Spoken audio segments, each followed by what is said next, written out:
बहुत बहुत स्वागत है आपका अल्फा फैक्ट्स के इस नए एपिसोड में, जिसमें मैं आपको एक ऐसे शहर के बारे में बताने वाला हूं जो किसी भी परिचय का मोहताज नहीं है। आपने इस शहर को बहुत सी हॉलीवुड, बॉलीवुड, इवन टॉलीवुड फिल्मों में भी देखा होगा। ये शहर है दुबई। दोस्तों, आज के वीडियो में मैं आपको दुबई से जुड़े कई अमेजिंग फैक्ट्स बताऊंगा जो शायद आपको पहले से नहीं पता होंगे। इसलिए दोस्तों, वीडियो पूरा देखिएगा।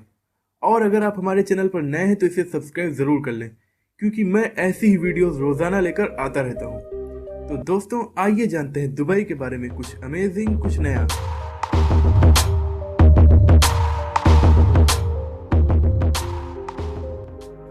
दोस्तों, आपने बुर्ज खलीफा के बारे में जरूर सुना होगा, वर्ल्ड टॉलेस्ट बिल्डिंग। लेकिन बुर्ज खलीफा अब पुरानी हो चुकी है, क्योंकि अब दुबई में बन रही है the tower of the creek harbour, जो बुर्ज खलीफा से भी ऊंची है। लगभग 1000 मीटर की ये बिल्डिंग, जो 2020 में बनकर तैयार हो जाएगी और उस समय दुनिया की दूसरी सबसे ऊंची बिल्डिंग होगी। दुबई 1960 से पहले कुछ नहीं था। 1960 में यहाँ तेल की खोज हुई और उसके बाद से ये डेवलप होना शुरू हुआ। सिर्फ 50 सालों में दुनिया के सबसे अच्छे शहरों में से एक बनकर उभरा। सन 1990 में दुबई में केवल एक गगनचुंबी इमारत थी, जिसका नाम था वर्ल्ड ट्रेड सेंटर। लेकिन इस वक्त 156 गगनचुंबी इमारत और टोटल 911 कंप्लीट ऊंची इमारतें हैं। इसके अलावा जो बन रही हैं वो अलग। दुबई के मूल निवासी, जिन्हें एमिराती कहा जाता है, दुबई की जनसंख्या का सिर्फ 15% है, जबकि बाकी के लोग इंडिया, पाकिस्तान और बांग्लादेश से हैं। दोस्तों, जानवरों को पालने का हर किसी को शौक होता है, लेकिन दुबई के लोग कुत्ते और बिल्ली पालने से ज्यादा शेर और चीतों को पालना पसंद करते हैं। जुमे की नमाज के महत्व को देखते हुए दुबई में 2006 से वीकेंड सैटरडे संडे के बजाय फ्राइडे सैटरडे कर दिए गए। बुर्ज खलीफा बिल्डिंग इतनी ऊंची है कि इसके 80वें फ्लोर पर रहने वाले लोगों को सबसे नीचे रहने वाले लोगों के मुकाबले रमजान में रोजा 2 मिनट बाद खोलना होता है, क्योंकि उन्हें सूरज 2 मिनट देर तक दिखाई पड़ता है। दोस्तों, आपने डिज्नीलैंड के बारे में जरूर सुना होगा, लेकिन दुबई में बन रहा है दुबई लैंड, जो डिज्नीलैंड के 2 गुना बड़ा होगा और 2020 में बनकर तैयार हो जाएगा। और अनुमान है कि उस समय का सबसे बड़ा टूरिस्ट अट्रैक्शन वही होगा। दुबई मॉल दुनिया का सबसे बड़ा मॉल है। यहाँ पर 1200 स्टोर्स हैं। दुबई रेगिस्तान के बीच में बसा है, फिर भी दुबई मॉल में आप बर्फ से स्कीइंग का मजा ले सकते हैं। इसके अलावा दुबई में 70 से ज्यादा शॉपिंग सेंटर हैं, इसीलिए दुबई को shopping capital of the middle east कहा जाता है। दुबई को सोने का शहर भी कहा जाता है। सोने का व्यापार यहाँ पर बहुत बड़े पैमाने पर होता है। दुबई में सोने की करीब 300 दुकानें हैं। इन दुकानों में हर वक्त 10 टन सोना मौजूद रहता है। 2013 में यहाँ इतने सोने का व्यापार हुआ था कि वो 396 हाथियों के वजन के बराबर था। दोस्तों, ट्रैफिक जाम से हर देश को जूझना पड़ता है। दुबई में भी ट्रैफिक जाम लगता है, लेकिन सुपर कार्स का। जी हाँ दोस्तों, जब कभी दुबई में ट्रैफिक जाम लगता है तो वहां सिर्फ सुपर कार्स की लाइन दिखाई पड़ती है और दुनिया की सारी बेहतरीन कारें आपको दुबई के जाम में देखने को मिल जाएंगी।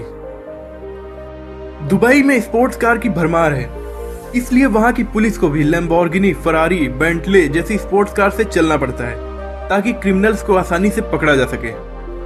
दुबई में क्राइम रेट 0% है, क्योंकि वहां पर शरिया कानून लागू है। इसलिए दुबई को दुनिया का सेफेस्ट सिटी माना जाता है। दुबई में 2009 में मेट्रो चलाई गई, जिसका कंस्ट्रक्शन सिर्फ 18 महीनों में ही कंप्लीट हो गया था। 18 महीनों में यहाँ पर 42 स्टेशन बना दिए गए थे। दुबई के बारे में सबसे बड़ी अमेजिंग बात जो शायद आपको नहीं पता होगी, वो ये है कि दुबई एक घूमने वाली बिल्डिंग बना रहा है, जो 2020 में बनकर तैयार हो जाएगी और उसकी ऊंचाई 1375 फीट होगी। ये दुनिया की पहली ऐसी घूमने वाली बिल्डिंग होगी। इसकी एक और खासियत ये होगी कि ये जितनी एनर्जी खर्च करेगी, उससे 10 गुना ज्यादा खुद ही पैदा कर लेगी। दुबई में सिर्फ बिल्डिंग्स और घरों में ही एसी नहीं, बल्कि जगह जगह होने वाले बस स्टॉप्स पर भी एसी लगी होती है। दुबई का होटल बुर्ज अल अरब दुनिया का इकलौता 7 स्टार होटल है और दुनिया का तीसरा सबसे ऊंचा होटल है। इसकी ऊंचाई 1053 फीट है और इसका एक दिन का किराया कितना होगा दोस्तों, सोचिए। यहाँ का एक दिन का हाईएस्ट किराया लगभग 13 लाख रुपए है। दुबई की बुर्ज खलीफा बिल्डिंग, जो 2010 में बनकर तैयार हुई थी, तब से दुनिया की सबसे ऊंची बिल्डिंग है ये 828 मीटर ऊंची है। इसमें 160 फ्लोर्स हैं और इसमें दुनिया की सबसे तेज लिफ्ट है। इसे 90 किलोमीटर दूर से भी देखा जा सकता है। बहुत से लोग ये समझते हैं कि दुबई की अर्थव्यवस्था तेल पर डिपेंड है और तेल खत्म होने के बाद दुबई बर्बाद हो जाएगा, लेकिन ये बात गलत है। दुबई की अर्थव्यवस्था में तेल का योगदान सिर्फ 6% है। उसका बाकी का पैसा टूरिस्ट और रियल एस्टेट से आता है। दुबई का रियल एस्टेट व्यापार बहुत तेजी से बढ़ रहा है, इसीलिए दुनिया की 24% क्रेन दुबई में मौजूद हैं। दुबई का सबसे बड़ा ट्रेडिंग पार्टनर चाइना है, इसके बाद इंडिया, फिर अमेरिका। दुबई में किसी भी तरह का टैक्स नहीं लिया जाता है। दुबई के पाम आइलैंड इंसानों के द्वारा बनाए गए दूसरे ऐसे स्ट्रक्चर हैं जो स्पेस से दिखाई पड़ता है। पहला है चीन की महान दीवार। हालांकि दुबई एक बहुत बड़े पैमाने पर तेल पैदा करने वाला देश है, फिर भी ये सोलर एनर्जी पर बहुत ज्यादा इन्वेस्ट करता है। तो दोस्तों, ये थे दुबई के बारे में कुछ अमेजिंग फैक्ट्स। अगर आपको ये वीडियो पसंद आई है तो लाइक करें और हमारे चैनल को सब्सक्राइब जरूर करें, ताकि ऐसे ही अमेजिंग वीडियोस आपको आसानी से मिलती रहे। अगली वीडियो में कल आपसे फिर मुलाकात होगी।